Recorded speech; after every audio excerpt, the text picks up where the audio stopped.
Magandang araw mga kabayan, may panibagong topic na naman tayo for today's video. Pero bago tayo magpatuloy, hiling ko lang na like and follow nyo ako at subscribe para updated kayo every time meron tayong panibagong upload. Ako si Philippine Vision TV, nagbabahagi ng totoong kwento. Salamat. Hala, tila itong mga pogo ay one big happy Farmally.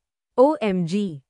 Tila itong mga pogo ay one big happy PHARMALLY. Ibinunyag ni Senate Deputy Minority Leader Risa Hontiveros na ang patuloy na investigasyon sa Philippine Offshore Gaming Operators, POGOs, ay konektado sa mga natuklasan mula sa mga nakaraang pagdinig ng Senado. Partikular sa mga kinasasangkutan ng Farmally. Sa panayam ng DZBB nitong Biyernes 12 ng Hulyo, ibinunyag ni Hontiveros na sa isinagawang raid sa POGO Hub sa Bamban, Tarlac, maraming dokumento na may kaugnayan sa iba't ibang operasyon ng POGO ang natuklasan.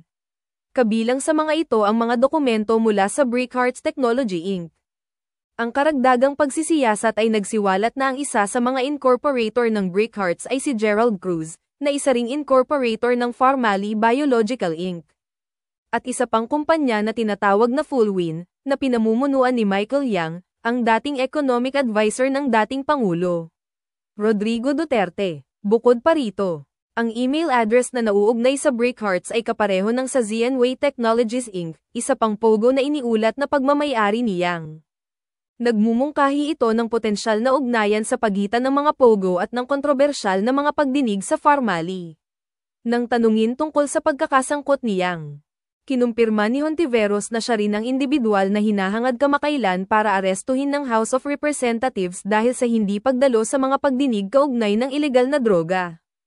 Iminungkahi ni Hontiveros na ang pagsisiyasat ng POGO ay maaaring makatulong na magkaroon ng koneksyon kay Duterte, isang link na nanatiling hindi nalutas sa mga pagdinig ng Farmally. Kung mapapatunayan, maaari pang isangkat si Yang, na malapit na nauugnay kay Duterte noong panahon ng kanyang pagkapangulo. At ayon nga kay Honorable Senador Tora Hontiveros, kung mapapatunayan na patuloy nakasangkot si Michael na dito pati sa imbestigasyon nating mga ugat ng mga problema natin sa POGO, alam na natin dati siyang Economic Presidential Advisor kay Duterte, napakalapit niya sa dating Pangulo, so iniisip namin. Baka yung nabitin noon na imbestigasyon sa Farmally na ay establish yung connection pati ni Duterte dyan, baka dito sa POGO ay ma-establish po namin. Good job Senador Risa, siguraduhin walang bato na nababaliw. Ingat, ikaw ay isang matapang na babae na kailangan ng ating bansa.